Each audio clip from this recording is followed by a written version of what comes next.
Assalamualaikum warahmatullahi wabarakatuh.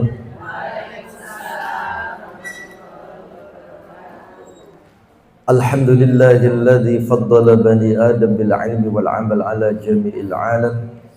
Wassalatu wassalamu ala Muhammadin sayyidil arabi wal ajam wa ala alihi wa sahbihi ya nabi'il ulumi wal hikam amma ba'd. Ibu yang dirahmati Allah, mari kita buka terlebih dahulu majelis kita dengan bersama-sama membaca basmalah. Bismillahirrahmanirrahim. Alhamdulillah, kita bersyukur pada Allah pagi hari ini masih diberikan banyak nikmat, terutama tentu nikmat iman, Islam, sehat. Sehat datang ya? Alhamdulillah. Dan juga nikmat kesempatan yang Allah berikan kepada kita pagi hari ini kita bisa kembali hadir di majlis yang mulia dan penuh barokah ini dalam rangka insyaallah mempererat ikatan silaturahim di antara kita dan tentu kita niatkan pula untuk thalabul ilmi.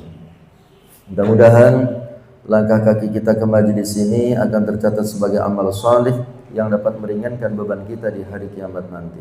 Amin ya rabbal alamin. Selanjutnya salawat serta salam tidak akan pernah lupa kita sampaikan kepada junjungan kita Nabi besar Muhammad sallallahu alaihi wasallam beserta keluarganya, para sahabatnya, para penerus dakwahnya dan kita semua sebagai umatnya.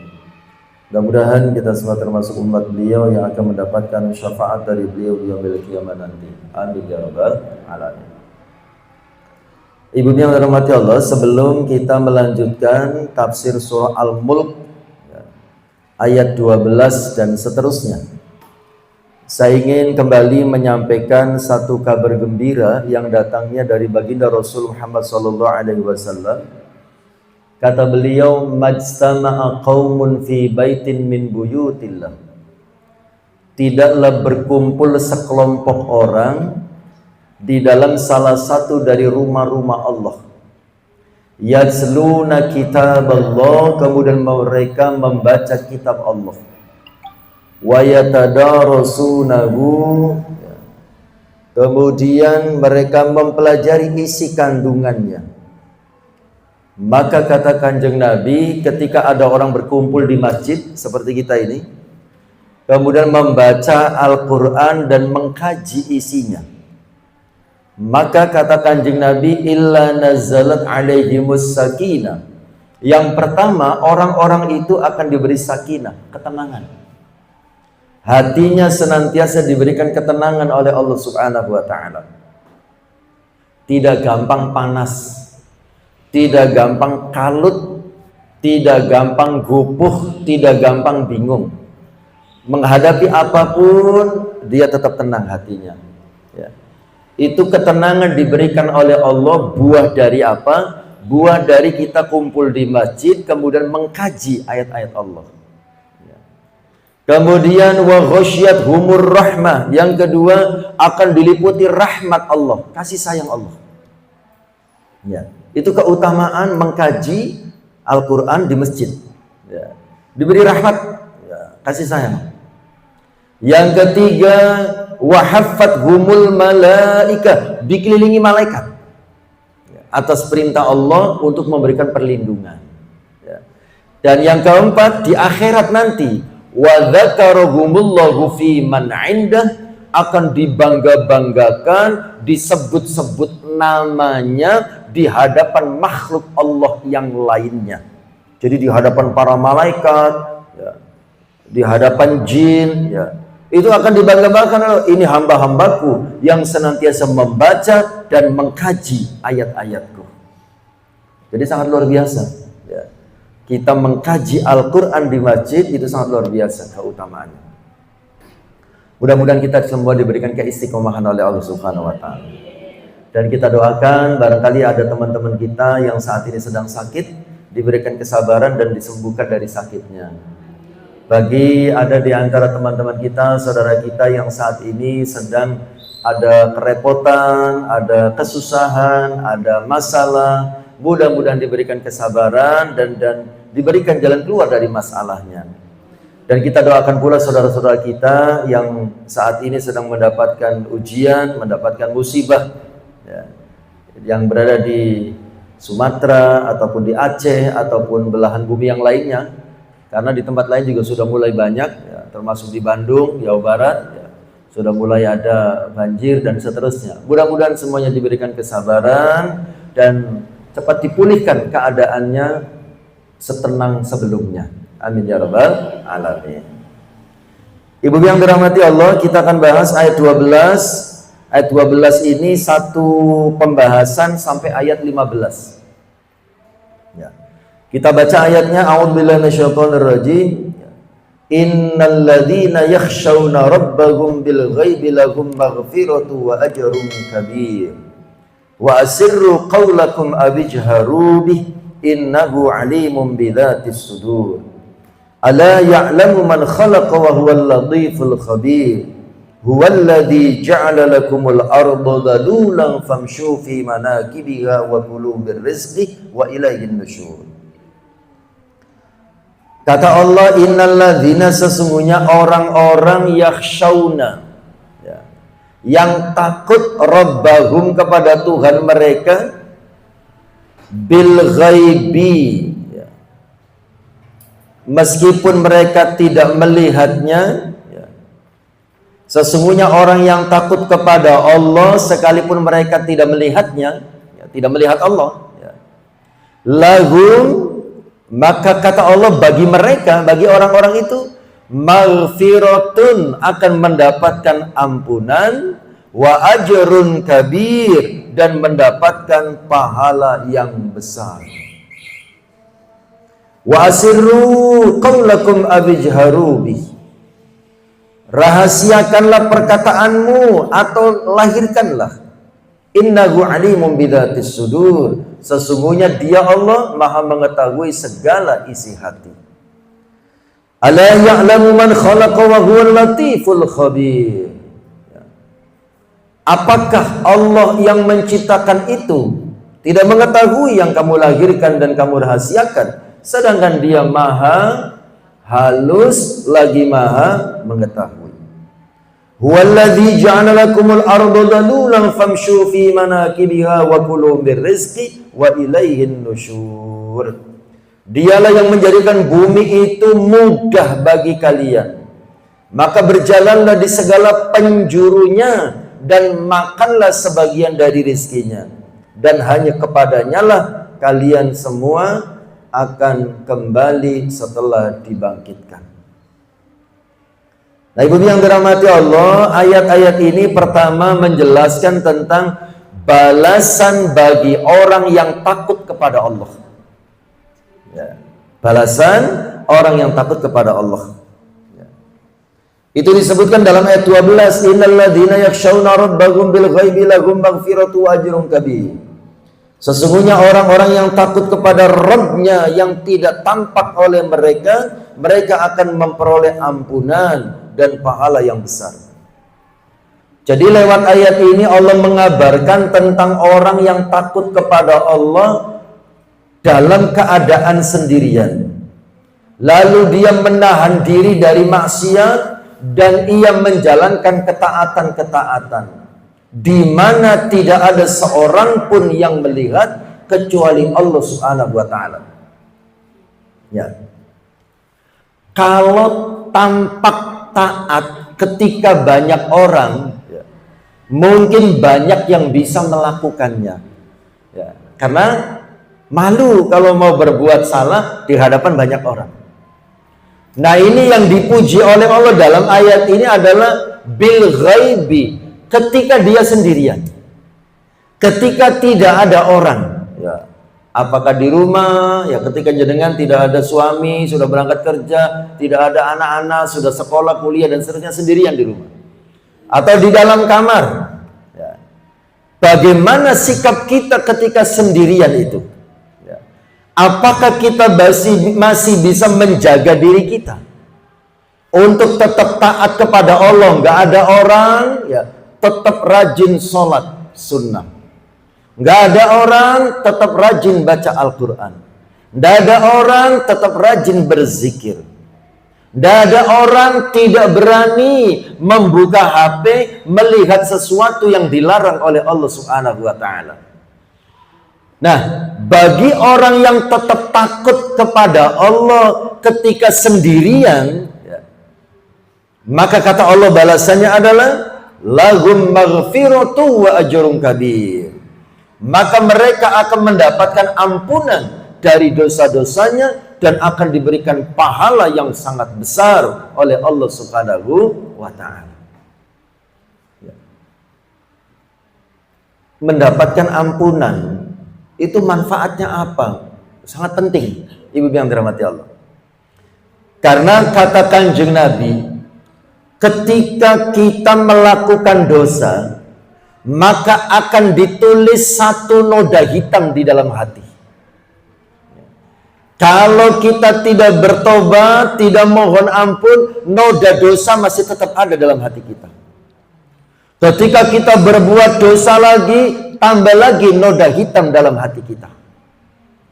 Berbuat dosa lagi, maka bertambah banyak noda hitam dalam hati kita.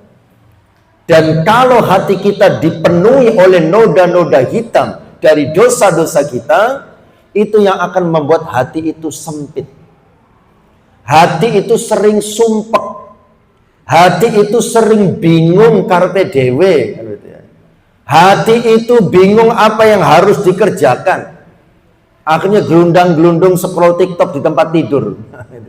Nggak ada yang dikerjakan. Bingung mau ngapain. Nah itu ketika banyak noda dosa di dalam hatinya. Hidupnya senantiasa dipenuhi kegelisahan. Tapi ketika kita mendapatkan ampunan dari Allah Subhanahu wa taala, maka noda-noda hitam yang ada di dalam hati itu dibersihkan oleh Allah. Akhirnya hati itu kembali bersih, hati itu kembali putih, dan itu yang membuat hati itu tenang. Ya. Dia tetap tenang apapun situasinya. Dia tetap bahagia bagaimanapun keadaannya. Itu pentingnya dosa kita diampuni oleh Allah Subhanahu wa taala. Dan ketika dosa diampuni itu sembarang-sembarang jadi mudah. Rizki juga dilancarkan oleh Allah Subhanahu wa taala. Karena yang menyebabkan orang sering merasakan kesulitan dalam bab rizki bisa jadi karena banyak dosanya. Allah Subhanahu wa taala menurunkan rizki dari langit itu sangat deras seperti air bah, sangat banyak. Tapi ketika nyampe ke kita, ada yang merasakan seperti diguyur air yang banyak. Ada yang merasakan seperti ada penghalang. Kelihatannya hujannya deras, tapi kok saya nggak basah blas. Kenapa? Karena ada yang menghalangi. Ada yang ngiubi, gitu ya. Sehingga air yang datang dari atas tidak nyampe ke badan kita. Apa yang menghalanginya itu? Dosa-dosa kita. Dosa-dosa kita yang menyebabkan menjadi penghalang antara jatuhnya rizki dari Allah Subhanahu wa taala kepada kita. Maka sangat penting kita berusaha bagaimana agar dosa kita diampuni oleh Allah. Di antaranya bagaimana? Ya ini. Kita senantiasa merasa takut kepada Allah. Takut kepada Allah itu artinya takut siksanya, takut azabnya, takut ibadahnya tidak diterima, takut dosanya tidak diampuni. Nah, kemudian ya, apa bedanya, Bu? Takut kepada Allah dengan takut kepada binatang buas. Kalau kita takut binatang buas, kita pengen menjauh. Gini apa nggih? Ya, kita lari menjauh kalau takut binatang buas. Tapi kalau kita takut kepada Allah, maka kita akan lari mendekat. Ya, kita semakin mendekat kepada Allah. Ya. Kita berusaha bagaimana Allah senang kepada kita. Kita berusaha bagaimana Allah menurunkan rahmat dan kasih sayangnya kepada kita. Terus mepet kepada Allah. Terus mendekat kepada Allah. Dengan cara apa? Memperbanyak beribadah dan menjauhi dosa-dosa dan kemaksiatan. Ya. Jadi caranya takut kepada Allah begitu. Kita semakin mendekat kepada Allah. Ya. Itu bedanya ya. Kalau kita takut binatang buas, kita lari menjauh. Tapi kalau kita takut kepada Allah, kita lari mendekat. Mendekat kepada Allah dengan ibadah-ibadah kita, mendekat kepada Allah dengan cara menjauhi dosa-dosa. Baik, kembali lagi. Jadi subhanallah, luar biasa ya. Allah akan memberikan balasan yang luar biasa kepada orang yang takut kepada Allah pada saat dia sendirian. Ya. Kalau banyak orang, ya, wajar ya, dia takut berbuat dosa. Dia tampak soleh dan soleha ketika ada orang. Gitu ya. Tapi ujiannya ada ketika sendirian. Apakah dia tetap rajin sholatnya? Apakah dia tetap rajin baca Al-Qurannya? Apakah dia tetap rajin berzikirnya? Apakah dia tetap berhati-hati dalam dosa dan kemaksiatan? Nah, kalau itu dilakukan, ya, maksudnya tetap rajin ibadah, tetap hati-hati berbuat dosa, berarti dia akan mendapatkan anugerah dari Allah, diampuni dosanya dan diberikan pahala yang sangat besar oleh Allah Subhanahu wa taala. Ibu yang dirahmati Allah, dijelaskan di sini yakni segala dosanya diampuni dan amalnya dibalas dengan pahala yang melimpah. Sebagaimana tercantum dalam hadis Sahih Bukhari, Rasulullah SAW bersabda, ada 7 golongan manusia yang akan berada di bawah naungan arsy Allah pada hari tidak ada naungan melainkan naungannya. Maka disebutkan salah satunya adalah seseorang yang digoda oleh lawan jenis, yang kaya raya, tapi dia berkata, saya takut kepada Allah. Ya, jangan digoda ya, sama mau brondong, ya. Mau brownies ataupun duren kan gitu ya. Brownies ya, brondong manis gitu ya. Ataupun duren ya, diudah tapi keren kan gitu ya. Jangan digoda kan begitu ya. Ngapunten, saya takut kepada Allah, masya Allah. Nah, itu termasuk orang yang mendapatkan jaminan dari Allah Subhanahu wa taala, diampuni dosanya dan diberikan pahala yang sangat besar oleh Allah Subhanahu wa taala. Kemudian termasuk di dalamnya kata Kanjeng Nabi adalah seseorang yang bersedekah secara sembunyi-sembunyi sehingga tangan kirinya tidak tahu apa yang disedekahkan oleh tangan kanannya. Ya. Tapi sebetulnya masalah sedekah itu ibu-ibu yang dirahmati Allah, mau terang-terangan atau sembunyi-sembunyi sama-sama bolehnya. Gitu ya. Sama-sama bolehnya. Cuma kalau sembunyi-sembunyi itu memiliki keutamaan lain. Ya. Kenapa? Karena ketika sembunyi-sembunyi dia sedang berusaha untuk tidak mendapatkan pujian dari manusia. Ya. Tapi bukan berarti tidak boleh terang-terangan. Ya. Apalagi di tempat pengajian, wong kotaknya udah jelas kelihatan di depan kita. Kita mau sembunyi-sembunyi bagaimana? Begitu ya. Ya terang-terangan nggak ada masalah. Ya. Ikhlas tidak ikhlas itu urusan hati kita dengan Allah Subhanahu wa taala. Kita tidak boleh suudzon ketika ada orang yang bersedekah terang-terangan, apalagi mengundang ke rumahnya. Ayo, undangkan fakir miskin, undangkan yatim piatu, datang ke rumah saya mau memberikan santunan. Kita nggak boleh suudzon kalau orang itu pamer atau ria. Karena ria dan ikhlas itu urusan hati dengan Allah Subhanahu wa taala. Bahkan ibu yang dirahmati Allah, untuk level kita, ya, level kita, saya dan mungkin juga panjenengan, ya, ketika kita beribadah itu, ya, nggak usah banyak mikir nanti ada yang muji atau tidak, nanti ria atau ikhlas gitu ya. Kita itu makomnya, levelnya masih level belajar, sehingga harus terus berlatih dalam beribadah. Ya, kalau dalam hati masih ada bahagia ketika dipuji orang, sedih ketika dicela orang, nggak apa-apa, itu bagian dari proses. Jangan sampai kita tidak jadi beramal gara-gara dalam hati kita, wah kita aku gurung iso ikhlas ini, wis kasih dong. Nah itu jangan ya. Nggak jadi beramal gara-gara takut ria, gara-gara takut dipuji. Nggak usah mikir begitu. Ya. Bismillah, praktek saja. Ya. Itu proses ya, berlatih terus. Ya, berlatih terus. Ibu yang dirahmati Allah, ya, kembali lagi ke ayat ini. Ya. Jadi ayat 12 ini, ya, Allah memuji orang beriman yang takut kepada Allah meskipun tidak melihat Allah. Tapi dia yakin sepenuhnya Allah melihat dan mengawasi mereka. Di samping memuji, Allah juga memberikan balasan untuk mereka berupa apa? Ya. ampunan atas dosa-dosanya, serta pahala yang besar yang nilainya tidak tertandingi. Ya. Contoh, ya. Di antaranya di sini seorang pegawai tetap jujur meskipun atasan tidak mengawasinya, karena ia sadar Allah melihatnya, Allah mengetahuinya, Allah akan mencatat apa yang dia lakukan, Allah akan memintai pertanggungjawaban, dan Allah akan memberikan balasan. Ya. Jadi sekalipun gak ada orang, dia tetap berhati-hati. Ya. Termasuk kita. Ya. Sekalipun tidak ada siapa-siapa, kita tetap berhati-hati. Sekalipun tidak ada siapa-siapa, kita tetap bersemangat dalam beribadah.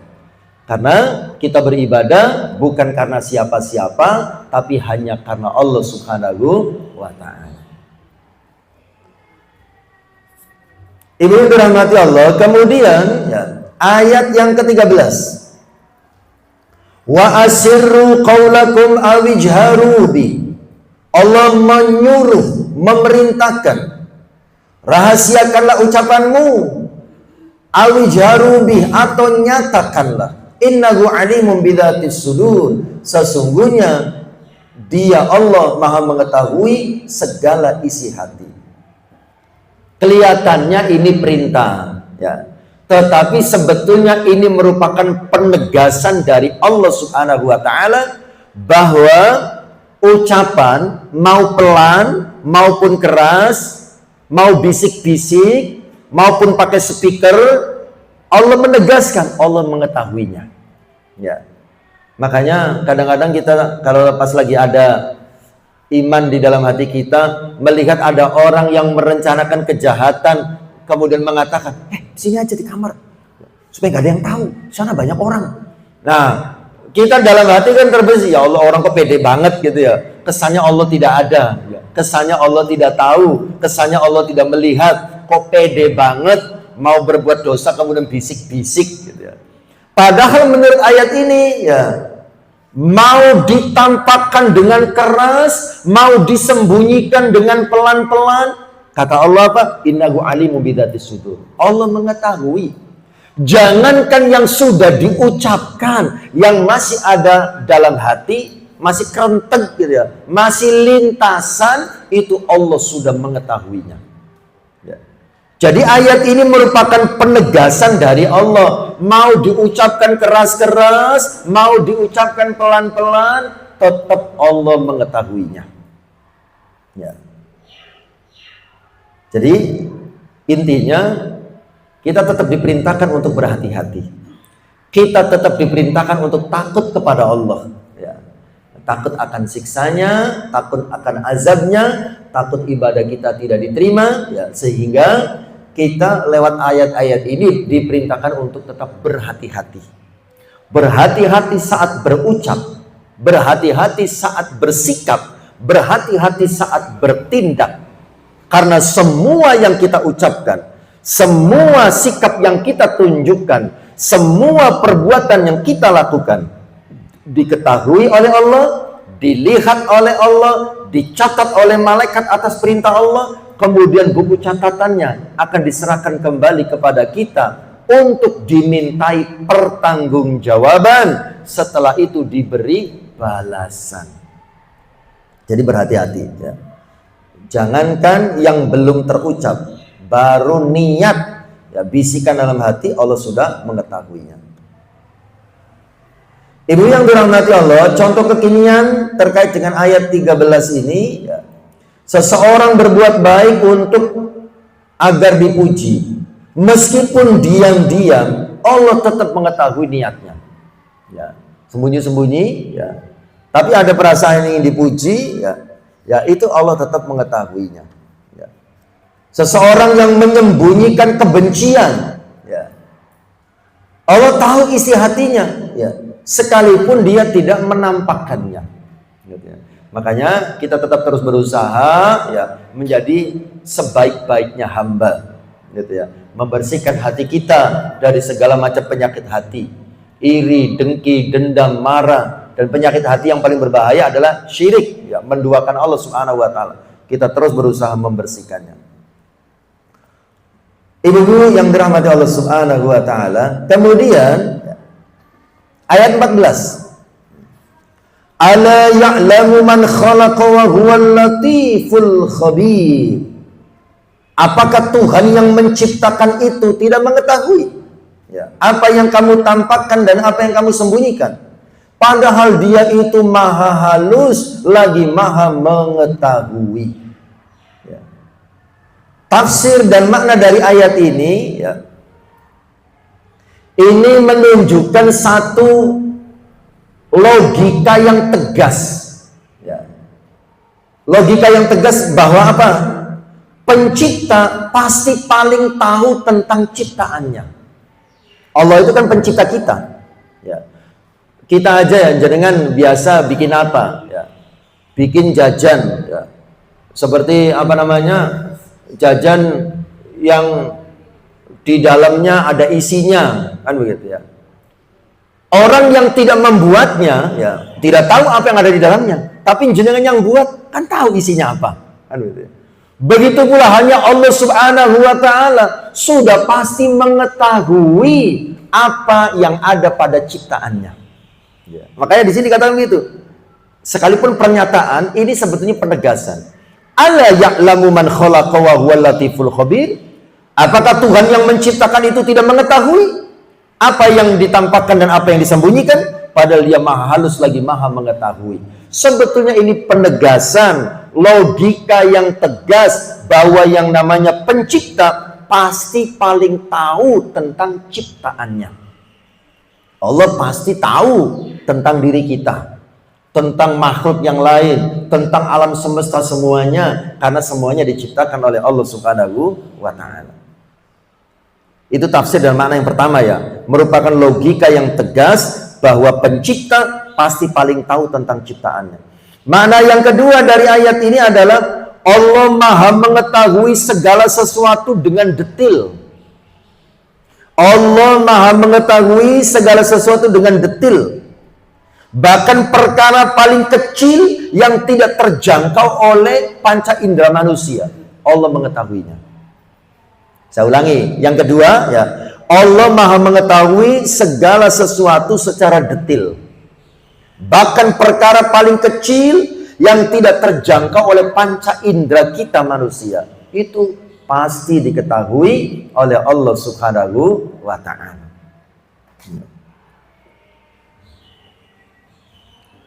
Kemudian Al-Latif disebutkan tadi, wa huwal latiful khabir. Al-Latif lembut ya. Di sini disebutkan, dijelaskan lembut dalam memberi nikmat dan mengatur urusan makhluk. Ya.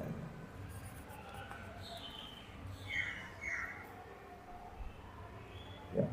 Maha halus, maha lembut ya. Disebutkan penjelasannya lembut dalam memberi nikmat dan mengatur urusan makhluk. Al-Khabir itu artinya mengetahui secara mendalam apa yang tersembunyi. Al-Khabir itu ya, bukan sekedar alim mengetahui ya, tapi juga mengetahui ya, secara mendalam apa yang tersembunyi ya, itu Al-Khabir.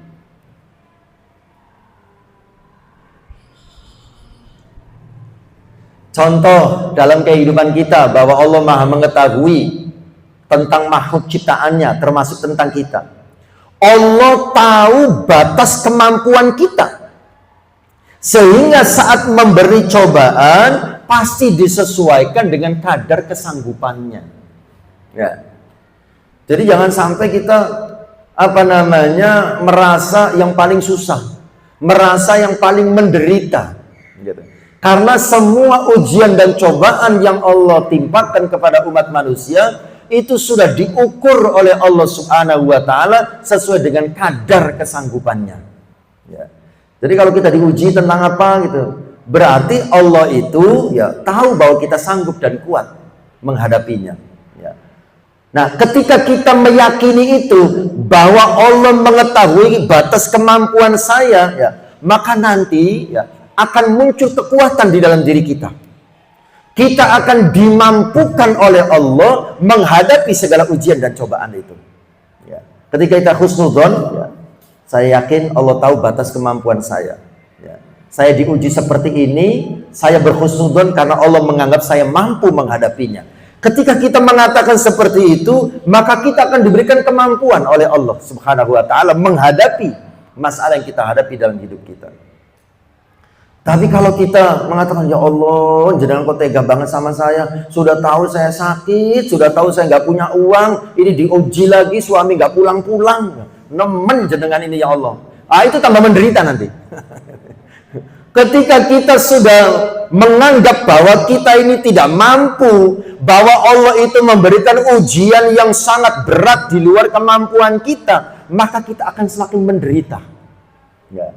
Maka kita harus husnudzon ketika dapat ujian dari Allah apapun ya. Ya. Saya yakin Allah mengetahui batas kemampuan saya. Allah menguji seperti ini karena Allah yakin saya mampu menghadapinya. Nanti kita akan diberikan kekuatan oleh Allah untuk menghadapinya. Ya. Ya ini karena Allah mengetahui secara detil ya tentang makhluk ciptaannya. Si A ini kalau diuji begini nggak akan sanggup. Ini pasti nyemplung sungai Berantas nih kita ini. Maka dihindarkan kan begitu ya.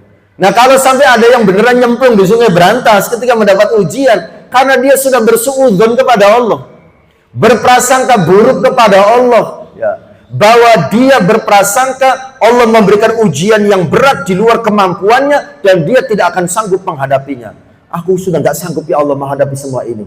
Wes lah, timbangan nggak sanggup, tak nyemplung aja sungai Berantas. Selesai semuanya. Dia anggapnya selesai.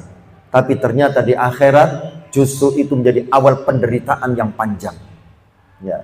Ketika kita tidak sabar menghadapi persoalan dalam hidup kita, kemudian melakukan tindakan yang melanggar syariat, justru disitulah mulai awal penderitaan yang panjang. Ya. Bukan saat menderita di dunia, tapi penderitaan yang panjang nanti di akhirat. Ya. Kemudian, ya, contoh berikutnya, contoh kekinian. Rizki yang tertunda atau doa yang belum dikabulkan, itu adalah bentuk kasih sayang Allah yang lembut dan penuh hikmah.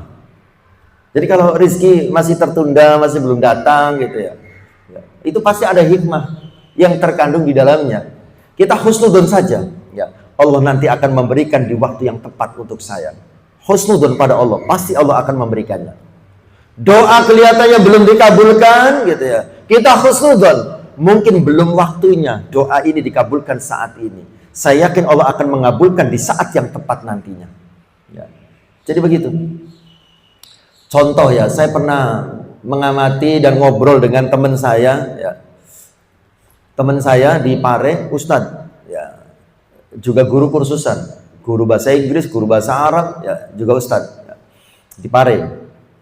Dia menikah, ya, awal-awal itu ngapunten ya, ekonominya tidak stabil, ya, awal menikah itu, ya, masih kos di satu kamar, gitu ya. Kemudian apa namanya? Kendaraan juga masih GL Pro, ya. Genjot langsung protol gitu ya. Sepeda ontel gitu ya. Wah, pakainya GL Pro keren gitu ya. Genjot langsung protol gitu ya. Nah, itu masih sepeda ontel gitu ya. Nah, itu dia berikhtiar agar diberi keturunan, itu tetap tidak dikasih oleh Allah. Dia sudah berikhtiar, dia sudah berdoa, tidak dikasih oleh Allah. Ya, belum dikasih oleh Allah. Ya. Nah, tapi dia berhusnudzon dalam hatinya, mungkin belum pantas menurut Allah saya diberi keturunan saat ini. Ya. Ternyata betul, Bu. Ya. Setelah ekonominya mapan, ya dia punya kursusan sendiri. Dulunya hanya guru di kursusan orang lain. Kemudian dia punya kursusan sendiri, akhirnya punya rumah sendiri. Masya Allah, saya mengikuti perjalanan hidupnya gitu ya. Sekarang dia udah punya mobil sendiri gitu ya. Baru doanya dikabulkan oleh Allah Subhanahu wa taala. Sekarang anaknya sudah 3. Gitu ya. Itu setelah 9 tahun kosong. Allah sangat tahu pada saat kapan Allah menitipkan amanah anak kepada seseorang. Ya.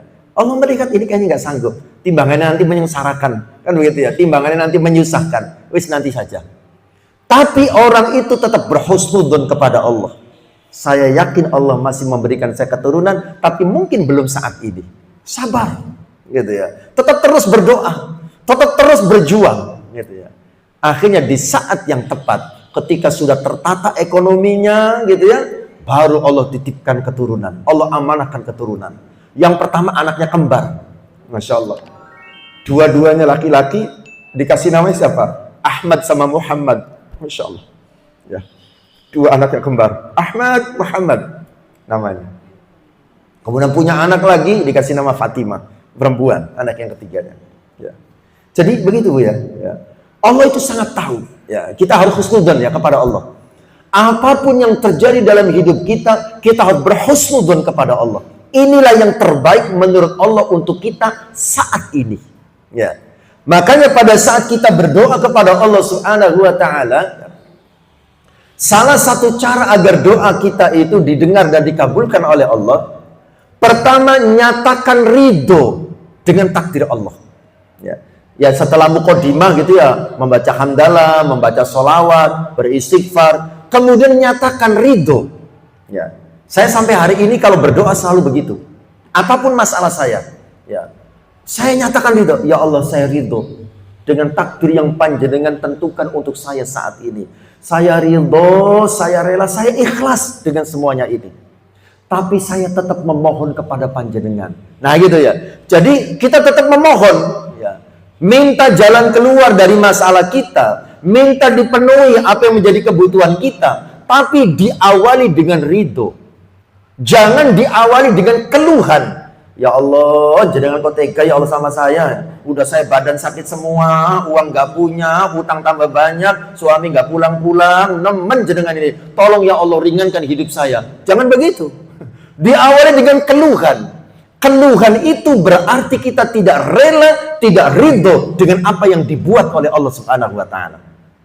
Kita tidak ridho dengan takdir dan pengaturan yang dibuat oleh Allah Subhanahu wa taala. Nyatakan dulu ridho. Kita sedang sakit, minta sembuh, tetap nyatakan ridho dulu.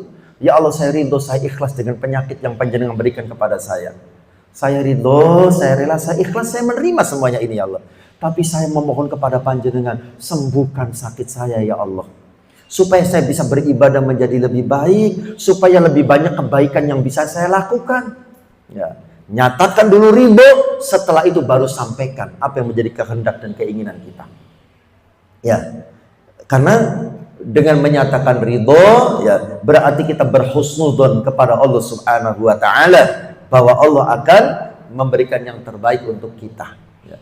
Jadi nanti kita akan dicepatkan, dikabulkan doanya oleh Allah. Nyatakan dulu itu. Seperti mungkin dulu saya pernah bercerita, ada juga kasus yang sama dengan teman saya di Pare, ini orang kota Kediri. Ya. Sama kasusnya, tidak diberi keturunan. Cukup lama. Ya, suami istri sama-sama guru di salah satu sekolah, ya, di kota Kediri, sekolah terkenal. Nah, kemudian saya sempat ngisi kajian di sana untuk para guru gitu ya. Kebetulan ngobrol sama beliaunya gitu ya. Cerita segala macam. Nah, kemudian dia bercerita, dulu saya itu Ustaz tidak punya keturunan tuh lama, ya. Terus alhamdulillah tapi sekarang saya sudah punya keturunan. Nah, itu bagaimana caranya segala gitu ya. Nah, itu dia pasrah, dia ridho kepada takdir yang Allah tentukan. Ya. Tetapi pasrah, ridho dan tawakalnya itu bukan diam, tapi diungkapkan. Nah ini ilmu juga. Tawakal yang benar adalah tawakal yang diungkapkan. Ya. Tawakal itu kan artinya pasrah. Yang terbaik terserah menurut Allah, kan begitu ya?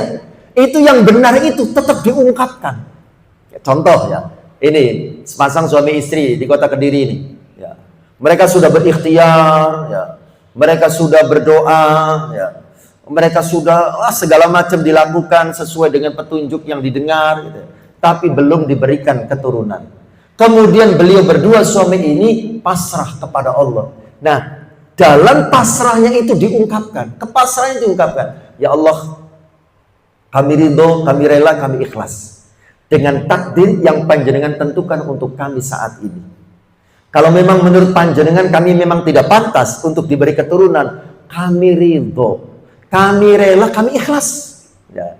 Tetapi seandainya panjenengan berkenan memberikan keturunan kepada kami, memberikan amanah anak kepada kami, kami pun siap untuk melaksanakan amanah itu. Kami siap menjaga amanah itu. Kami serahkan yang terbaik menurut panjenengan. Itu namanya tawakal yang diungkapkan. Ya. Jadi tawakal itu bukan diam, wis aku pasrah sekarang Gusti Allah, gitu ya. Bukan begitu. ungkapkan. Ya, kita pasrah dalam bab apa? Kita pasrah dalam masalah apa? Ungkapkan kepada Allah. Ya Allah, kalau memang yang terbaik untuk panjenengan saya sakit, saya manut, saya ridho, saya ikhlas. Tapi kalau menurut panjenengan saya sehat itu lebih baik, supaya saya bisa beribadah lebih banyak, supaya saya bisa berbuat baik lebih banyak, saya mohon berikan kesembuhan untuk sakit saya. Itu namanya pasrah yang diungkapkan. Ya. Jadi pasrah itu bukan diam tanpa melakukan apa-apa. Ungkapkan kepada Allah Subhanahu wa taala kepasrahan kita. Baik, ya. Jadi kembali lagi ya. Ayat ini, ayat 14 ini ya. Ini merupakan penegasan bahwa Allah itu sangat mengetahui ya secara detil tentang makhluk ciptaannya. Ya. Sehingga ya, pada saat kita tertunda rizkinya, Allah tahu pada saat kapan sebaiknya rizki itu diberikan. Gitu ya. Kalau diberikan sekarang, takutnya malah dia jadi sombong. Kalau diberikan sekarang, takutnya dia lupa diri. Kalau diberikan sekarang, takutnya dia ya malas beribadahnya dan seterusnya. Akan diberikan di saat yang tepat. Gitu ya. Ayat 15. Huwallazi ja'ala lakumul arda dalulan famshu fi manakibiha wa kulu birrizqi wa ilaihin nusyur.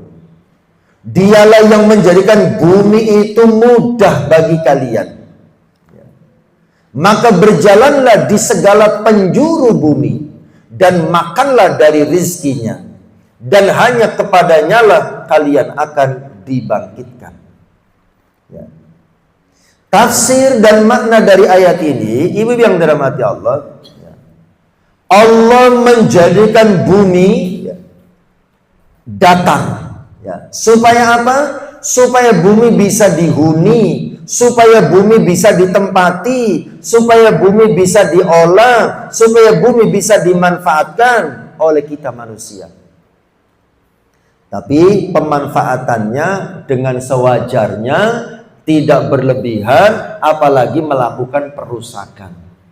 Ya, ini seperti yang terjadi saat ini. Ya. Karena berlebihan memanfaatkan bumi yang dititipkan oleh Allah kepada kita. Ya.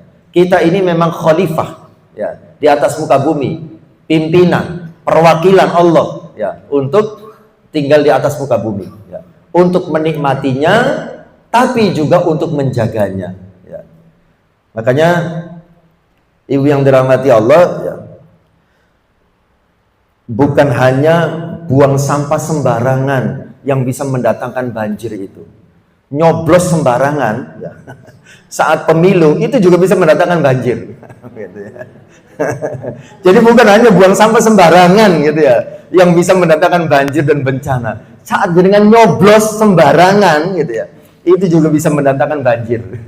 Bisa mendatangkan kerusakan yang banyak ya di atas muka bumi ya. Makanya hati-hati ya. Cuma 5 menit kita nyoblos, tapi dampaknya 5 tahun kita akan rasakan. Kok jadi ke situ tak Bu ngomong Ibu? Ya.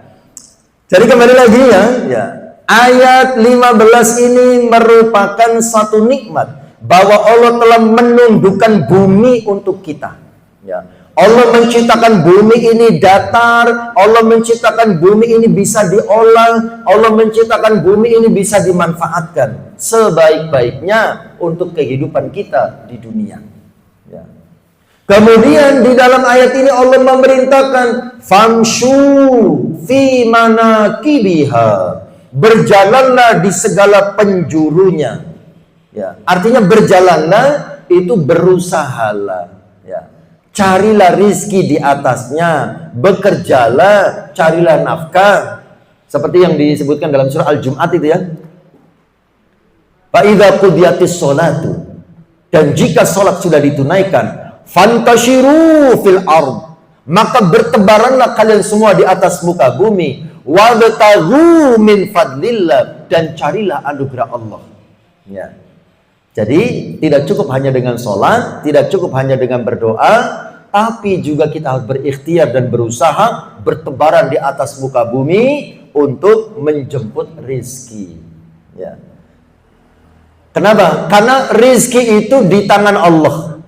Dan selamanya berada dalam genggaman Allah kalau kita tidak berikhtiar untuk meraihnya. Jodoh itu juga di tangan Allah. Dan selamanya berada dalam genggaman Allah kalau kita tidak berikhtiar untuk meraihnya. Jadi semua itu ada prosesnya. Ya. Semua prosesnya itu harus kita lakukan. Itu namanya sunnatullah. Sunnatullah itu hukum sebab akibat. Ya, itu memang hukum yang diciptakan oleh Allah Subhanahu wa Ta'ala. Tetapi ya, sekalipun sudah ada sunnatullah, tetap yang menentukan akhirnya, atau kalau dalam bahasa anak parenya finishing touch, nah, sentuhan akhir, itu tergantung Allah Subhanahu wa Ta'ala. Maka di samping kita berikhtiar, famshu fi manakibiha, ya, kita bertebaran di atas muka bumi, ya, sebagai bagian dari ikhtiar, kita tetap berharapnya hanya kepada Allah Subhanahu wa Ta'ala. Jadi tetap melibatkan Allah. Kita dalam berikhtiar, dalam bekerja, dalam beraktivitas, jangan hanya mengandalkan keahlian kita. Jangan sombong dengan ilmu kita. Jangan sombong dengan kemampuan kita. Kita tetap harus melibatkan Allah dalam semua urusan kita. Sekalipun kita sudah ahli di bidang kita. Ya. Contohnya, seumpama kita pekerjaannya jahit, seumpama gitu ya. Ada orang minta tolong, Bu, tolong buatkan gamis modelnya begini, wis gampang santai sih, gue jangan iku, wis biasa iku ngono iku, ya. Wis urusanku iki beres, gitu ya. Nah itu ungkapan seperti itu tanpa melibatkan Allah di dalamnya. Seharusnya libatkan Allah. Apa Bu? Tolong saya buatkan. Insya Allah. Tolong doakan saya, mudah-mudahan saya lancar, saya bisa memenuhi harapan jenengan. Gitu. Mudah-mudahan Allah menguatkan saya, memberikan saya kemampuan, bisa membuatkan baju sesuai dengan yang jenengan inginkan. Itu namanya melibatkan Allah di dalamnya. Nah, bedanya nanti dari hasilnya. Orang yang tidak melibatkan Allah, yang tadi langsung pede itu, gampang, itu segojangan ya. Istilah orang Jawa kan begitu ya. Ya, segojangan gitu ya. Itu biasa, itu ngeneh kok. Gak usah ribet-ribet menjelaskannya, biasa. Ketika dia berhasil, dia akan sombong. Ya toh, aku awak dewe kok, gitu ya. Sampai gak percaya gitu. Tapi ketika gagal, malunya 7 turunan itu. Ya, dia sudah berbusa-busa ngomong gitu ya. Tapi ternyata tidak berhasil atau salah dalam pekerjaannya, bisa jadi dia akan malu, ya, bisa jadi dia akan mencari kambing hitam atas kesalahan yang dilakukannya. Tapi kalau dia melibatkan Allah, insya Allah, mudah-mudahan saya bisa memenuhi seperti yang jenengan inginkan. Ya. Mudah-mudahan Allah saya memberikan kemampuan pada saya untuk mengerjakan dengan baik. Ketika berhasil, dia tidak sombong karena ada takdir Allah, ada campur tangan Allah di dalamnya. Ketika dia gagal, yang berpesan pun ya tidak akan terlalu menyalahkan, ya, karena semua adalah takdir dan ketentuan Allah Subhanahu wa Ta'ala. Ya, jadi berjalan di atas muka bumi, berikhtiar, tapi tetap jangan meninggalkan Allah, jangan melupakan Allah. Kenapa disebutkan di sini? Karena rezeki itu datangnya dari Allah, ya, sekalipun melalui usaha manusia. Ya. Kemudian terakhir di sini dalam ayat ini Allah mengatakan wa ilaihin nusyur. Akhirnya semua akan kembali kepada Allah. Bukan sekedar kembali kepada Allah untuk apa? Untuk dihisab. Nah, gitu ya. Jadi semua yang sudah terjadi di atas muka bumi yang kita lakukan, kita semua akan kembali kepada Allah untuk apa? Dimintai pertanggungjawaban. Ya, makanya semua harus dilakukan dengan kehati-hatian. Nah, contoh kekinian dari ayat 15 ini, ya, contohnya seorang muslim itu harus rajin bekerja. Bukan hanya berharap rezeki datang tanpa adanya usaha. Ya, tetap harus berikhtiar. Kemudian di sini dicontohkan pertanian, teknologi, bisnis digital, pekerjaan profesional, semua adalah bentuk mencari rezeki dari bumi. Dan yang ketiga, gunakan sumber daya alam secara bijak. Nah, gitu ya. Gunakan sumber daya alam secara bijak, bukan merusak. Karena kita akan kembali kepada Allah untuk dimintai pertanggungjawaban. Ya.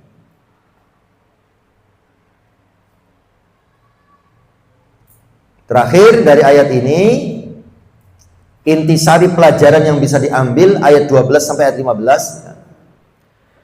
Ayat 12 pelajaran utamanya, takut kepada Allah meski tak terlihat akan mendatangkan ampunan dan pahala yang besar. Inti dari ayat 12. Takut kepada Allah meski tak terlihat akan mendatangkan ampunan dan pahala yang besar.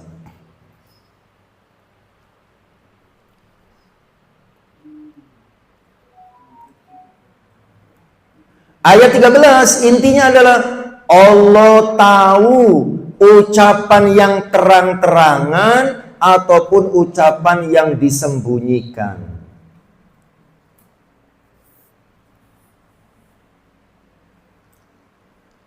Ayat 14. Oh, ditulis Bu ya?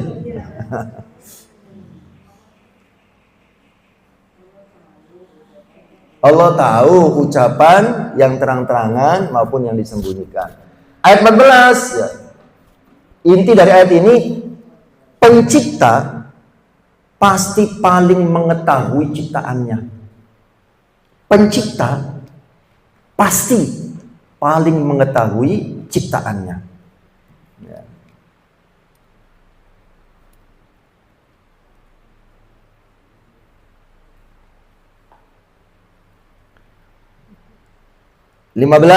Ayat 15 intinya, manusia diperintah berusaha mencari rezeki dengan tanggung jawab. Ya. Manusia diperintah berusaha mencari rezeki dengan tanggung jawab. Maksudnya mencari rezeki tidak asal dapat, tapi harus diperhatikan halal haramnya, karena nanti akan dimintai pertanggungjawaban. Jadi manusia diperintah berusaha mencari rezeki dengan tanggung jawab.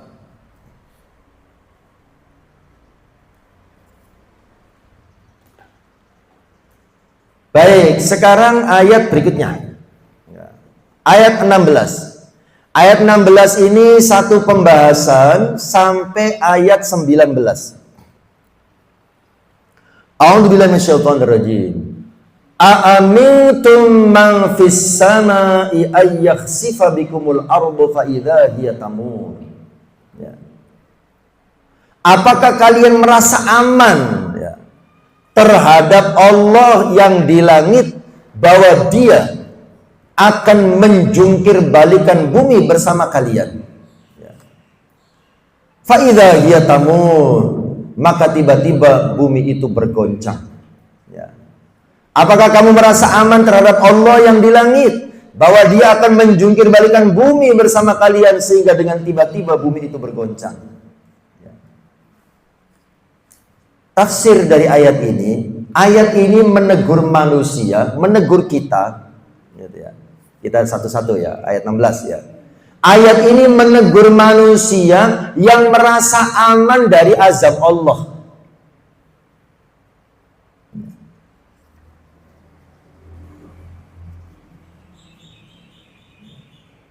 Jadi kita tidak boleh merasa aman dari azab dari Allah.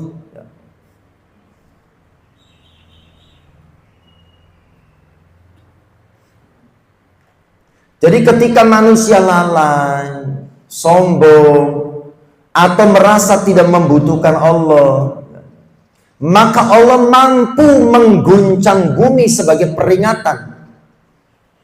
Seperti bencana yang terjadi saat ini. Bumi yang tampak kokoh bisa bergerak jika Allah berkehendak. Ya. Nah ini ya bisa jadi kan karena mereka merasa aman, gak ada yang tahu. Seperti video beredar gitu ya.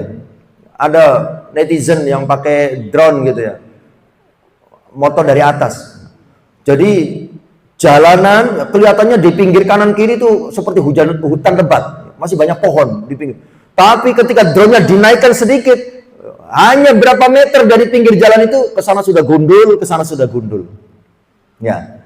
Itu kan kelihatan yang di pinggir jalan masih banyak pohon hanya untuk kamuflase, untuk menutupi bahwa di situ tidak ada perusakan hutan. Ya. Oh, masih rindang ya. Jadi kalau ada orang datang ke daerah situ, wah masya Allah hutannya masih terjaga. Itu paling hanya cuma beberapa meter. Ke dalamnya sudah hancur semuanya. Nah, bisa jadi yang melakukan penggundulan itu ya lalai, ya, atau karena sombong, karena berkuasa, ya, atau lupa bahwa Allah itu mengetahui, Allah itu melihat, ya. Sehingga dia dengan seenaknya melakukan perusakan-perusakan. Nah, ayat ini mengingatkan, ya, ayat ini menegur, ya. Apakah manusia akan merasa aman dari azab Allah? Kerusakan yang dia lakukan ini sebetulnya sudah dikomplain sama malaikat ketika awal mula Nabi Adam diciptakan gitu ya. Kan ketika Allah mengatakan gitu ya, inni wa id qala rabbuka lil malaikati inni ja'ilun fil ardi khalifah wa id qala rabbuka, dan ketika Tuhanmu berkata lil malaikati kepada para malaikat, inni sesungguhnya aku ja'ilun akan menjadikan fil ardi di atas muka bumi khalifah, ya, perwakilan di atas muka bumi. Kemudian malaikat itu kan bertanya kepada Allah. Qalu, mereka bertanya, ataj'alu fiha, apakah taj'alu kamu akan menjadikan fiha di dalam bumi man orang yufsidu fiha yang akan membuat kerusakan di dalamnya. Wa yasfikud dima, dan orang yang nanti akan menumpahkan darah di dalamnya. Nah, malaikat sudah tahu. Malaikat sempat bertanya sama Allah, apa jenengan mau membuat orang-orang yang seperti itu? Ya. Kemudian Allah menjawab, qala inni a'lamu ma la ta'lamun. Aku ini lebih tahu malaikat dari apa yang kamu ketahui. Inni a'lamu ma la ta'lamun. Aku mengetahui apa yang kamu tidak ketahui. Gitu ya. Kemudian dalam tafsirnya diceritakan, malaikat tidak tahu bahwa di antara umat manusia itu juga ada yang baik, ya, ada para nabi, ada para ulama, ada para wali, ada orang-orang soleh dan solihah, ada orang yang sukanya datang ke pengajian, tidak suka merusak hutan. Itu malaikat tidak tahu. Itu dijawab oleh Allah begitu. Tapi malaikat sempat bertanya. Artinya malaikat sudah diberi bocoran oleh Allah bahwa di antara umat manusia itu memang nanti ada yang suka membuat kerusakan di atas muka bumi. Dan kita melihatnya sendiri ya saat ini. Jadi ini teguran. Jangan merasa aman gitu ya dari azab Allah. Ya. Jangan sombong, jangan merasa tidak butuh Allah. Ya. Nah, contoh kekinian di sini disebutkan banyak orang lalai dari ibadah. Dia sibuk dengan materi. Dia sibuk melakukan dosa-dosa. Dia meremehkan dosa-dosa. Nah, ini Allah bisa menegur dengan musibah. Disebutkan contohnya begitu. Kok kebetulan pasnya contohnya. Bisa menegurnya dengan musibah, dengan gempa, dengan banjir, dengan longsor, agar manusia kembali sadar. Kemudian contoh berikutnya, di tengah kemajuan teknologi, manusia seolah merasa menguasai dunia. Nah itu.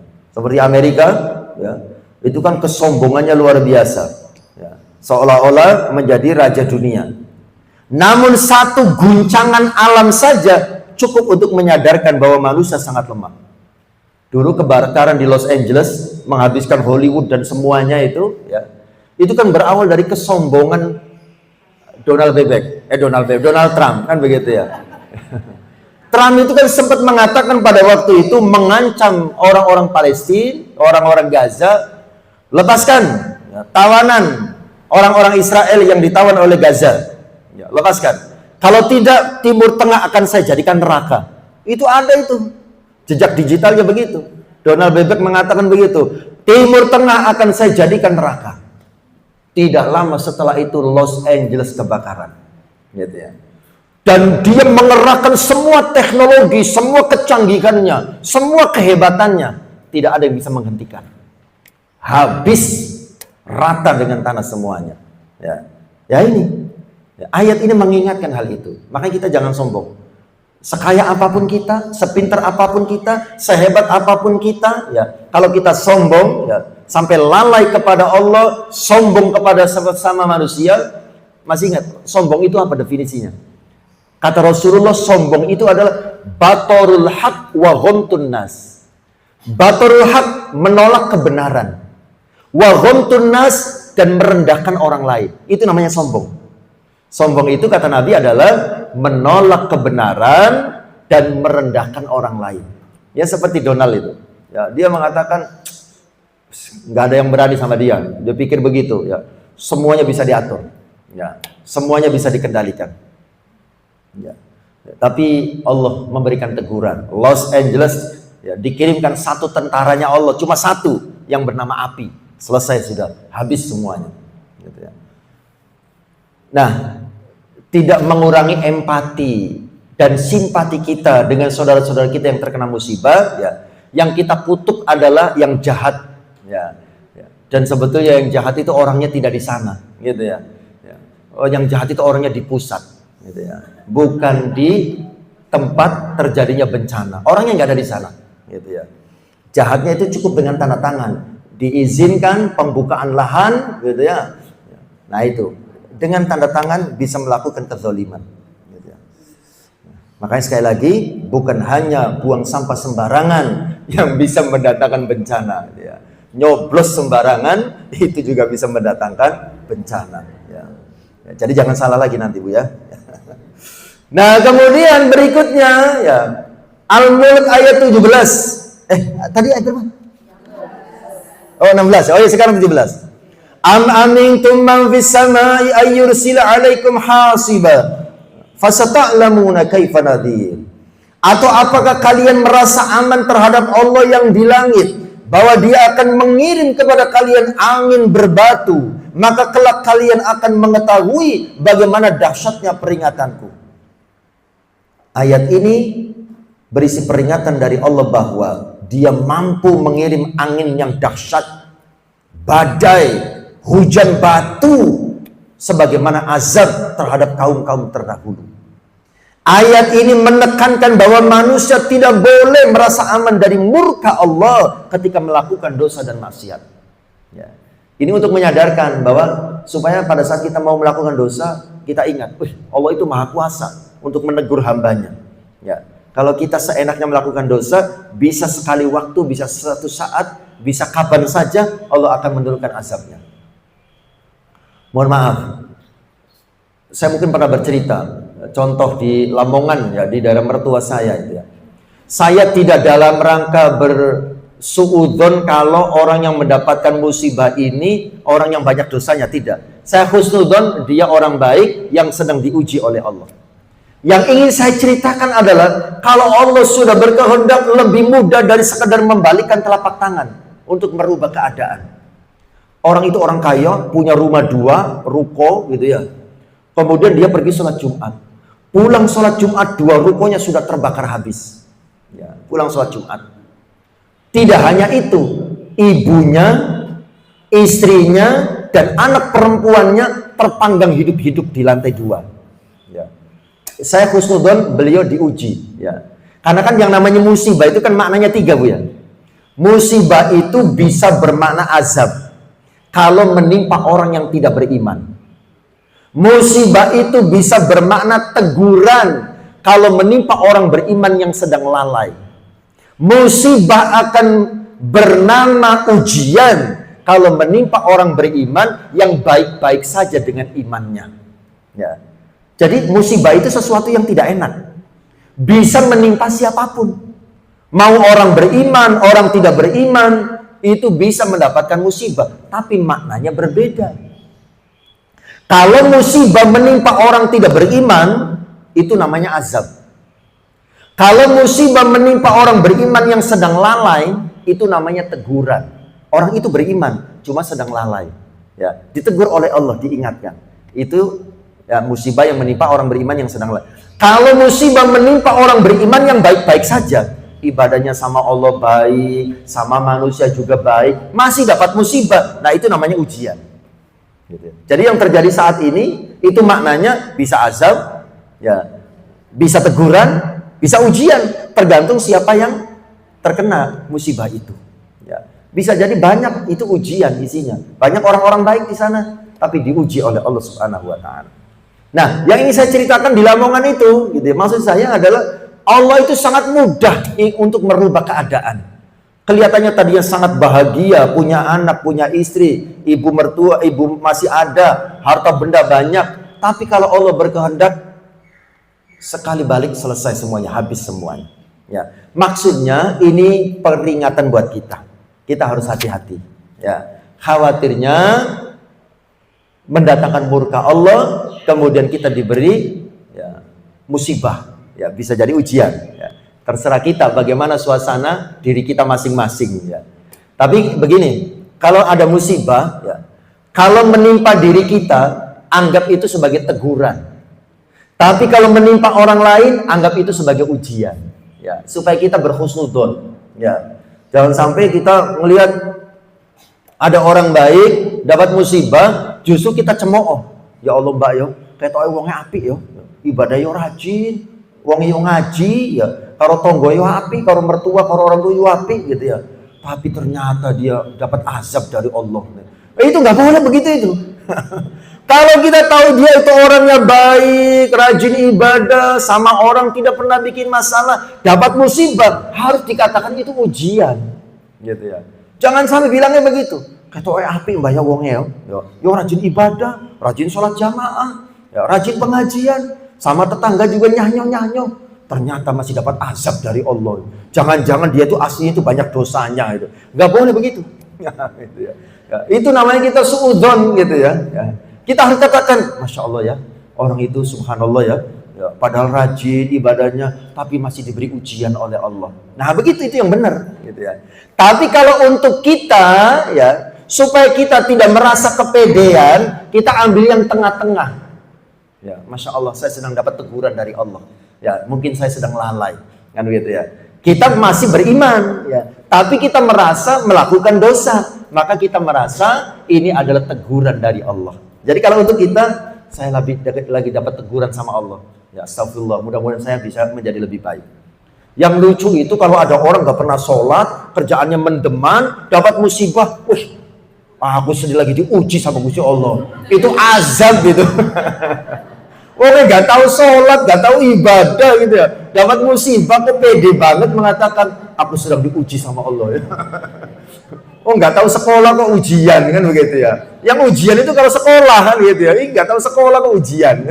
Maksudnya kalau yang ibadah dapat musibah itu baru ujian. Gitu ya.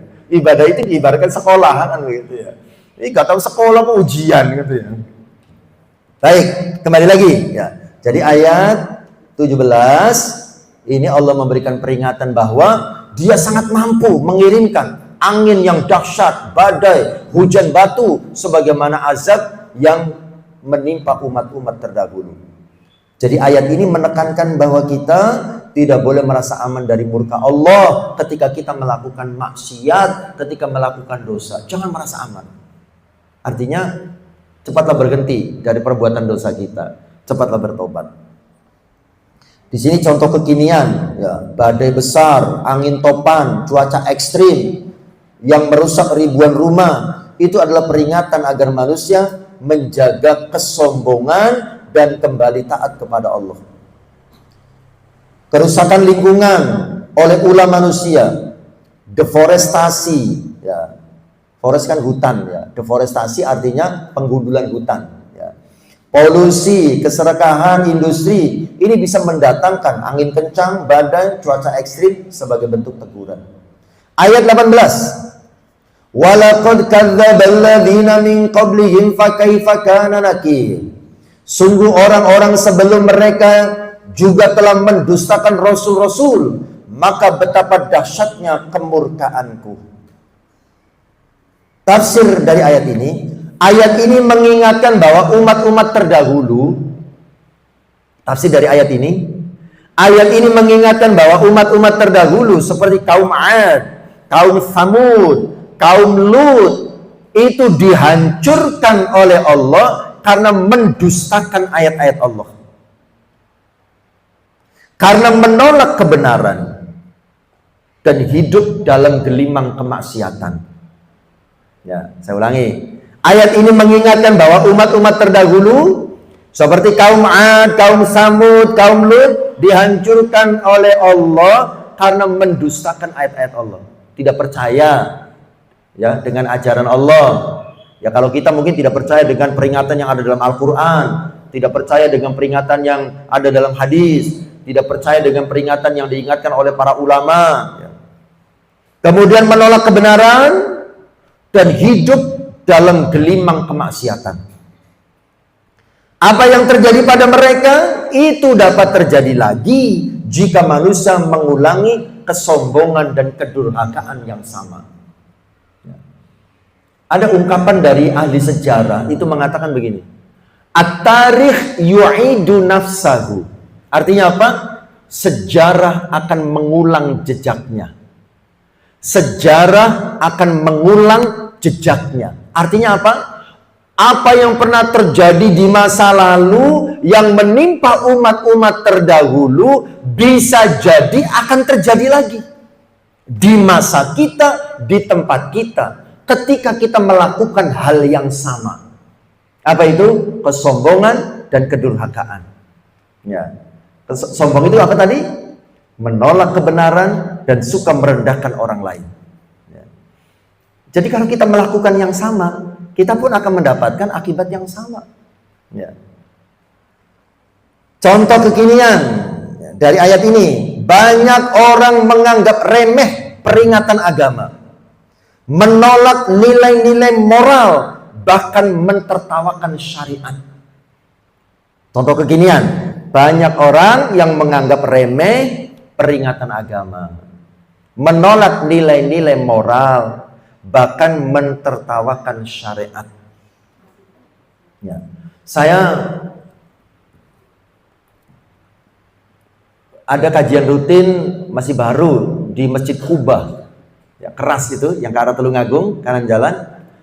Ya, desainnya apa? Sawangan, Nyawangan. Okay. Nah itu imam masjidnya itu namanya Pak Agus, itu guru SMP negeri di kota Kediri. Ya. Orangnya baik, ya. Tapi guru matematika apa guru fisika. Ya. Dia bercerita itu di sekolahannya itu dia seperti dikucilkan. Ya. Karena dia orangnya tampak syar'i gitu ya. Hidupnya lurus dan dia agak kenceng di dalam menyikapi kenakalan murid-muridnya. Ya. Contoh, ada salah seorang murid masuk sekolah, datang, rambutnya itu digundul, disisakan seperti tanda panah. Ya, ya, seperti tanda panah gitu. Ya, di atasnya tok itu, sini nggak ada, sini nggak ada, gitu. Seperti tanda panah tok gitu ya. Ya. Avatar. Nah, iya, terinspirasi sama Avatar gitu ya. Cuma tanda panah di sini. Gitu. Sama Pak Agus disuruh pulang. Ya, Mas, pulang. Ya, kembalikan rambutnya seperti semula, ya, atau digundul sekalian. Nggak boleh begitu, nggak bagus itu anak sekolah begitu. Nah, sikapnya itu tidak disukai sama guru-guru yang lain. Pak Agus jangan terlalu keras begitulah, katanya itu ya. Padahal dia itu ingin menjaga ketertiban ya, supaya ada bedanya antara anak yang sekolah dengan anak yang di jalan-jalan yang tidak sekolah gitu ya. Kemudian dia membuat kegiatan yang bagus. Anak-anak yang sudah datang duluan, ya, sebelum bel sekolah masuk, digiring, diajak masuk ke masjid atau musola sekolah, kemudian diajak baca Al-Quran. Ayo nak, sebelum masuk kita baca Quran dulu. Itu ditegur sama teman-temannya. Pak Agus jangan terlalu ekstrim katanya. Masya Allah, baca Al-Quran dianggapnya ekstrim. Coba, ya, ya itulah, ya. Jadi banyak orang yang menertawakan syariat. Ini sama dengan menertawakan syariat. Baca Al-Quran loh dianggapnya ekstrim gitu ya. Kalau mengajak anak-anak sholat berjamaah, itu juga banyak yang tidak setuju. Bahkan guru-gurunya, ada guru agama, ada 5 atau berapa itu, nggak ada yang ikut sholat berjamaah di situ. Ya, itu. Ya ini bahaya ini. Ya, ini menganggap remeh agama, menganggap remeh nilai-nilai moral, bahkan menertawakan syariat. Saya juga pernah ada teman saya itu guyon ya, tapi menurut saya guyonnya nggak pantas. Ya, saya ajak sholat jamaah gitu ya, kemudian dia komentar itu, hati-hati loh nanti kamu jamaah terus nanti kecanduan jamaah repot loh. takut kecanduan jamaah. Nanti kalau kamu pas lagi naik pesawat, tiba-tiba masuk waktu sholat terus pengen jamaah, nggak bisa jamaah, nanti kamu sakau katanya. Masya Allah. Nanti kecanduan sholat jamaah bingung katanya. Pas lagi naik kereta, langsung lompat kamu nanti katanya. Gara-gara nggak bisa jamaah di kereta katanya. Nah itu. Ini menertawakan syariat namanya gitu ya. Meremehkan, merendahkan syariat. Ya. Nah, kemudian contoh kekinian berikutnya ya. Ketika manusia mengulangi kesalahan kaum terdahulu, apa kesalahan kaum terdahulu? Kesombongan, zalim, bermaksiat tanpa rasa takut. Maka apa yang terjadi? Kehancuran moral dan sosial akan terlihat. Sebagaimana dulu, ya, umat terdahulu. Kalau orang sudah mulai sombong, tidak menerima nasihat, sombong itu kan begitu ya, menolak kebenaran. Artinya nggak bisa menerima nasihat. Orang itu zalim, kemudian maksiat tanpa rasa takut, gitu ya. Maka kehancuran moral dan sosial akan terlihat. Keluarga hancur, kejahatan merajalela, ya. Kemudian yang berbahaya lagi yang tidak kelihatan adalah hati menjadi keras. Orang kalau hatinya keras nggak bisa dinasehati. Kalau dinasehatin jawab, nyapotos, rewel men tuh, menang. Begitu ya. Kalau diomongin begitu gitu ya, nggak terima. Bisa melo-melo yang urusannya uang gitu ya. Gitu ya. Diomongin begitu ya. Nah, itu hatinya udah keras ya. Nah, itu ya ayat 18. Ayat 19. Ya, terakhir. Awalam yarau ila tayri fawqahum saffatin wa yaqbidun ma yumsikuhunna illa ar-rahman innahu bikulli syai'in basir. Apakah mereka tidak memperhatikan burung-burung di atas mereka yang membentangkan dan mengatupkan sayapnya? Tidak ada yang menahan mereka di udara selain yang Maha Pengasih. Sesungguhnya Dia Maha melihat segala sesuatu. Ayat ini tafsirnya, tafsir ringkasnya. Ayat ini ya, berisi ajakan dari Allah. Allah mengajak manusia merenungi tanda-tanda kekuasaannya. Ayat ini ya, isinya adalah ajakan dari Allah.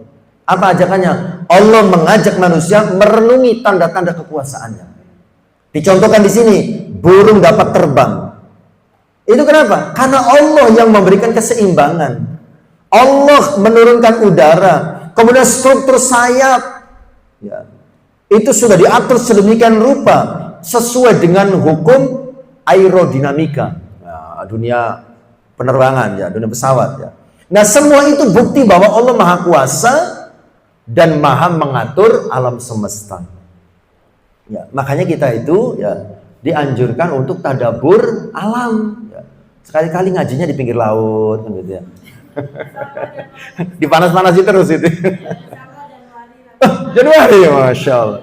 Bukannya puasa itu? Oh belum ya? Oh gitu. Jadi kita diperintahkan merenungi ya, ciptaan Allah, melihat laut, Masya Allah, begitu luasnya, begitu dahsyatnya, berarti begitu luar biasanya yang menciptakannya. Melihat gunung-gunung yang besar dan seterusnya. Gitu. Tapi saran dari BMKG kita menghindari laut dan gunung terlebih dahulu. Ya karena cuacanya lagi tidak menentu ya. Ya sekalipun semuanya takdir Allah, tapi kita kan diperintahkan berikhtiar. Ya. Januari itu hujan sehari-hari Bu. Ya. Itu lagi banyak hujan itu ya. Oh di Kelotong ya aman ya. Ya. Tapi daerah Semen loh sering banjir ya. Kemudian daerah mana itu ada ya banyakan. Terus saya ada sekolah, saya diangkat jadi pengurus yayasan di sana. Itu di apa namanya ya? Yang naik ke atas itu Mojo. Ya, Mojo pasar kecamatan belakangnya itu ada sekolahan itu. Saya pengurus yayasan di sana itu ya. Itu papan nama sekolahan padahal kuat itu, roboh. Kemudian di sebelahnya tuh ada bengkel pengecatan mobil atau apa gitu ya, roboh gitu ya. Padahal itu kan daerah rame ya, bukan enggak hutan-hutan amat kan begitu ya, enggak gunung-gunung amat gitu ya. Tapi angin kemarin itu, ya, anginnya banter, ya, itu banyak yang tumbang pohon, ya, tiang listrik tumbang di situ. Nopo mali tiang Jawi, kan gitu ya. Ya tiang listrik aja tumbang kan gitu.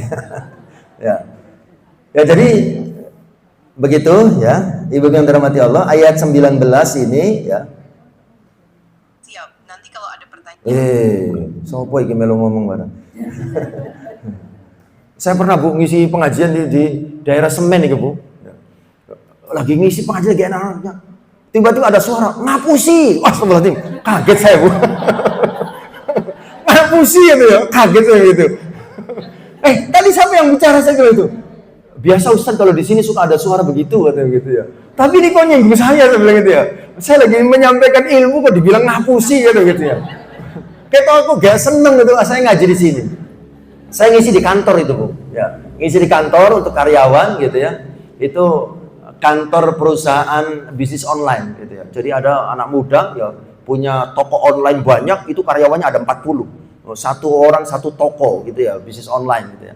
Itu ngaji, waktu itu seminggu sekali saya datang ngisi pengajian. Ya. Tapi pernah ada kejadian begitu gitu ya. Lagi anak-anak ngaji, ada suara kayak perempuan, ngapusi. Wih, kaget saya. Sama tadi yang teriak ngapusi. Nggak ada Ustaz gitu ya. Tapi ada suaranya. Jangan dengar nggak? Dengar Ustaz. Loh, tapi kok biasa aja? Saya sudah biasa di sini Ustaz gitu ya. Ternyata saya tanya, emang ini dulu tempat apa? Ini dulu kuburan gitu.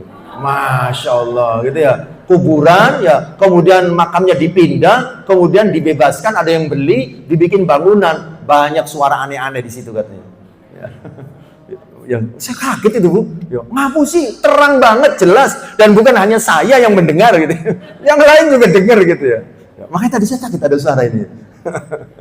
Ya, jadi kembali lagi ya, ibu yang dirahmati Allah ya, ayat 19 tadi ya, bentar. Allah mengajak manusia merenungi tanda-tanda kekuasaannya, ya, contohnya burung tadi. Ya. Nah, kemudian contoh kekinian, ya, teknologi pesawat yang canggih itu terinspirasi dari cara burung terbang.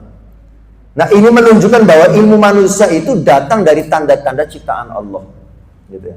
Jadi banyak ya ciptaan-ciptaan produk teknologi itu karena mengamati ya, apa yang terjadi di alam semesta. Gitu ya. Inspirasinya ya setelah melihat ciptaan Allah Subhanahu wa Ta'ala. Sudah Bu, itu saja. Selesai sudah. Ya. Ada yang bertanya Bu? Tidak ada Bu ya? Ya. Intinya ayat ini semuanya isinya peringatan buat kita ya. Supaya kita apa? Jangan sombong. Sombong itu apa tadi? Menolak kalau dinasihati, menolak kebenaran dan merendahkan orang lain. Itu jangan ya. Kemudian yang kedua, ya inti dari ayat ini, kita harus senantiasa memiliki rasa takut kepada Allah. Baik saat rame ataupun saat sendirian. Nah, wujud dari takut kepada Allah adalah kita semakin mendekat kepadanya. Menjalankan perintahnya, menjauhi larangannya. Nah, kalau kita sudah bisa seperti itu, nanti akan dapat anugerah dari Allah. Apa tadi? Ya. Diampuni dosa-dosanya dan diberi pahala yang besar gitu. Baik, demikian kita akhiri. Iya. Bu Nani. Ya.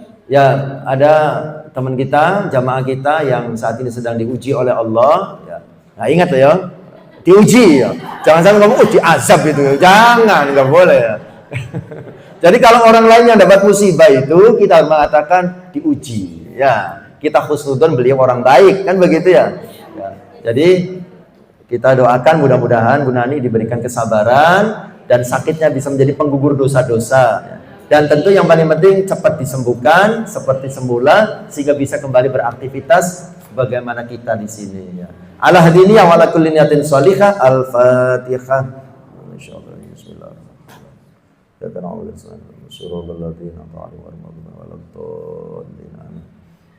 Bismillahirrahmanirrahim. Alhamdulillahirabbil alamin. Hamdan syakirin, hamdan na'imin, hamdan yafi ni'amaka fi mazidah. Ya Rabbana lakal hamdu kama yanbaghi li jalali wajhikal karim wa 'azimi sultanik. Allahumma shalli ala Muhammadin salatan tasawwi ala arzaq wa tuhsin biha lana akhlaq wa ala alihi wa sahbihi wasallam ya arhamar rahimin. Ya muyassir kulli asir, yassir lana al-asir, fa inna taysir al-asiri 'alaika yassir, innaka 'ala kulli syai'in qadir. Ya musahhil sahhil lana kulla khair, ya musahhil sahhil lana kulla khair, ya musahhil sahhil lana kulla khair. Ya hayy ya qayyum bi rahmatika nastaghith. Rabbi shrah lana sadrana wa yassir lana umurana wahlul 'uqdatam min lisani yafqahu qawlana. Rabbana ighfir lana dhunubana wa liwalidayna warhamhuma kama rabbayana shighara. Rabbana hab lana min azwajina wa dhurriyyatina qurrata a'yun waj'alna muttaqina imama.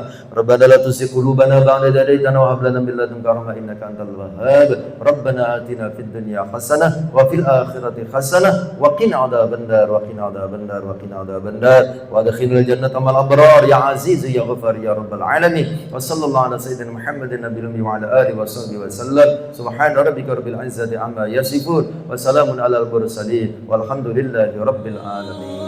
Demikian kurang biasa, maaf.